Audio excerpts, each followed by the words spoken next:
സഹോദരിമാരെ, ഗൾഫിലൊക്കെ നിൽക്കുന്ന ഭർത്താക്കന്മാരെ പറ്റി നിങ്ങളെ മനസ്സിൽ ഉണ്ടാകണ്ടെന്നറിയോ? നിങ്ങൾ നല്ല ഇണയാണ് നിങ്ങളെ മനസ്സിലുണ്ടാകുന്നതറിയോ? ഇക്കാക്ക അധിക കാലം ഗൾഫിൽ നിൽക്കാതെ ഞങ്ങൾ ഒന്നിച്ച് ഈ ദുനിയാവിൽ ഈ നാട്ടിൽ സ്വന്തം കുടുംബത്തിൽ ഒന്നിച്ച് നിൽക്കാനുള്ള സാഹചര്യം ഉണ്ടാക്കണമേ എന്ന് പ്രാർത്ഥിച്ച് അതിനു വേണ്ടി ഒരു കൂട്ടരോളാണ് നല്ല ഭാര്യ.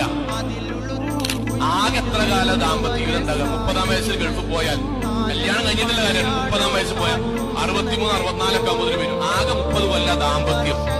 അതിലിക്കാക്കാനെ 35 കൊല്ലവും ഗൾഫിൽ തന്നെ നിർത്താനുള്ള സകല സാധനം ഇവിടെ ഇങ്ങനെ ചെയ്തെക്ക.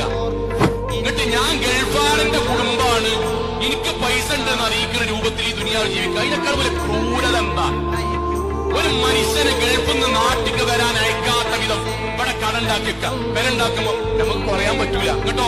മൂപ്പര ശമ്പളത്തിന്റെ ഇരട്ടി കടണ്ടാക്കാം. മൂപ്പരങ്ങനെ വീട്ടിൽ വരുമ്പോത്തിന് നമുക്ക് കുട്ടികളൊക്കെ കുറച്ചും കൂടി ഉയർന്ന് പഠിപ്പിക്കണ്ടേ? എന്നിട്ട് നമുക്ക് ഇവിടുന്ന് അങ്ങോട്ട് പറഞ്ഞേക്കണ്ടേ? 1 മാസം 1 ലക്ഷം, 3 മാസത്തിന് അല്ലെങ്കിൽ 1.5 ലക്ഷം.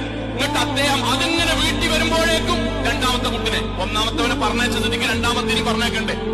ഇയാൾ അവിടെ കടന്ന് ജീവിച്ച് ജീവിച്ച് വെയിലും കൊണ്ട് അധ്വാനിച്ച് ഏട്ടന്റെ മകന്റെ കല്യാണത്തിനും വരാൻ വയ്യ, നാട്ടിലൊരു കാര്യത്തിനും വരാൻ വയ്യ, ഒന്നിനും വരാൻ വയ്യാതെ ജീവിതത്തിൽ വീടിനും കല്യാണത്തിനും പഠനത്തിനും ഫീസിനും ആശുപത്രി